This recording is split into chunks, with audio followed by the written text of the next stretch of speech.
How come every time I turn around there's more stuff I have to do? Even though I've been drawing digitally for about 4 years, I actually haven't done it for very long, since I keep coming out of hibernation to draw one picture, then not doing it for multiple months again. So my skill set is pretty limited, and V3A is forcing me to expand it as always.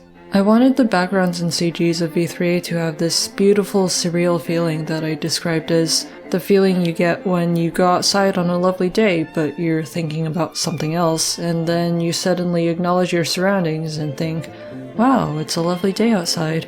I asked my friend Lane to help me figure out the style and technicalities, and he drew something up and wrote some instructions. So I used that as a starting point, switched to Krita, finally, and started to learn how to paint digitally. I did some weird experimental stuff that was simpler for my brain to understand and made a background for practice, but I think it could still be better than this. More time in the oven needed.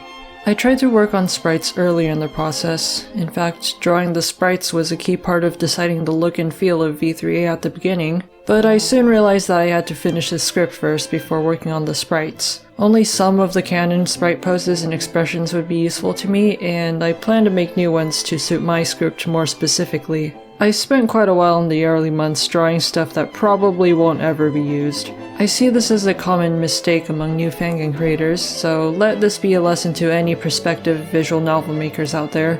Don't draw the sprites first, finish your script. I thought I was special and could do things out of order. I am not special. Don't try it. Planning the UI in more detail also affected my sprite work pretty heavily. While I was experimenting, I realized that my colors were off. I chose cooler colors than the V3 sprites and thought it looked fine, but because I'd chosen them against a white background, it didn't hold up against a darker UI and background. While doing UI experiments, I also thought of cutting off the sprites at the ribs instead of at the hips. It saves some production time, and I think it works in terms of functionality as well as style. I'm still figuring out what exactly the visual presentation should be like. I asked my friend Kami to help with the visual themes and branding, and we're trying to work my general ideas into something concrete. Right now, Kami's working on iterations of an official logo for V3A. If all goes well, you'll see it soon.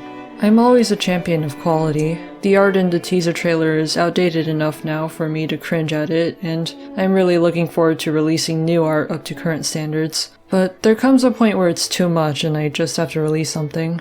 I haven't brought on a sprite artist because I don't know anyone with the proven ability to copy styles as exactly as I want. I've been making small adjustments to things like the shape of the shadow under the noses, and I have to ask myself questions about how much this will really affect the final product.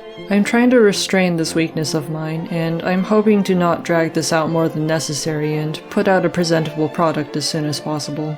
Well, if you'll excuse me, I have 100 hours of drawing to get back to. Please leave a comment and tell me what you think of the art I showed.